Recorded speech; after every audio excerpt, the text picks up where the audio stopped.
The tributes have continued to roll in from around the world as South Africa, Africa and the rest of the world mark the one-year anniversary of the passing of former President of South Africa, Nelson Mandela. Acting President Cyril Ramaphosa made a speech on Friday, and Times Live SA quotes him as saying, "Though we no longer feel his physical presence, his spirit continues to inspire us.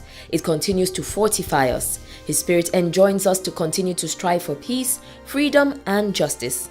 He went on to say, "His long walk is over, but ours is ongoing. He has passed the baton to us, and every day we need to prove ourselves equal to the task of liberating ourselves and others from hunger, poverty, hopelessness, inequality, and unemployment." Ramaphosa said Mandela had taught everyone that the human spirit was capable of triumphing over adversity and said, "He taught us that leaders must see themselves as, and behave like, servants of the people."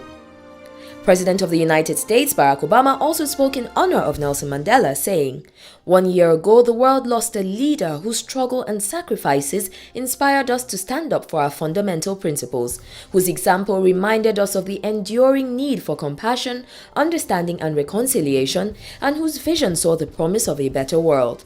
As we pause today to remember the legacy of Madiba, I hope we can all take a moment to reflect on how Mandela's life has inspired our own and will impact the paths of generation to come, including the next generation of world leaders, as while Mandela left behind a world more just and free, there is much more work to be done. Nelson Mandela passed on the 5th of December 2013 at the age of 95.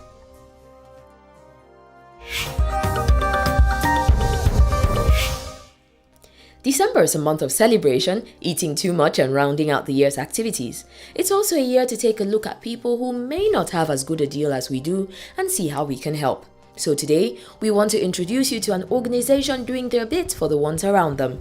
The School Club Zambia is an organization working with community schools in Zambia who receive little or no external funding. The organization helps schools to start and run their own school-run businesses, and this enables them to buy essential learning resources, pay teachers, and provide for students. The model also provides a means to train pupils in business skills such as marketing and budgeting, and projects range from tailoring and chicken rearing to raising vegetable plots. An unusual thing about the School Club Zambia is that the parents and teachers are actively involved in running the projects for the benefit of the children. The organization doesn't believe in giving handouts. Instead, they work with the adults in the community so that everyone can support the children during their school lives. EL Reports is very proud of entrepreneur and makeup professional Tara Fela-Durotoye. The owner of the makeup brand House of Tara has expanded its cosmetics line to Kenya. The company plans to sell color cosmetics, makeup products and accessories such as brushes, bags and boxes. Ventures Africa shares that this move will bring Mrs. Tara Fela-Durotoye alongside industry heavyweights such as Unilever, L'Oreal and Procter & Gamble, all looking to get a piece of the pie of the Kenyan beauty industry, currently valued at $59.8 million and projected to grow to $73.7 million by 2018. Mrs. Durotoye shared her readiness to enter the Kenyan market with this quote, "We feel the Kenyan market is very important to us. It is growing by 5% every year, and the multinationals are already here, and of course the local brands like Suzy Beauty. But I feel the market is still underserved to a large extent because the Kenyan consumer is not exploring cosmetics. There are so many who do not wear makeup." The Kenyan launch is the latest move towards accomplishing the beauty house's goal of establishing 100 makeup stores across sub-Saharan Africa. Congratulations are also in order for the Lagos State Governor Babatunde Raji Fashola with his recent signing of an executive bill to open a register for all sex offenders in Lagos.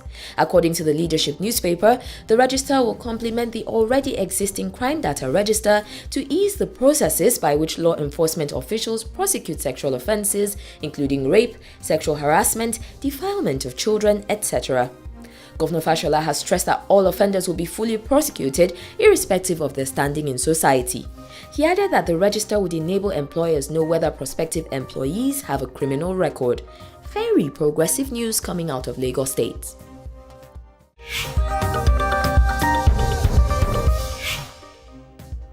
We got this tweet from @Chukudebelu and we couldn't help but share.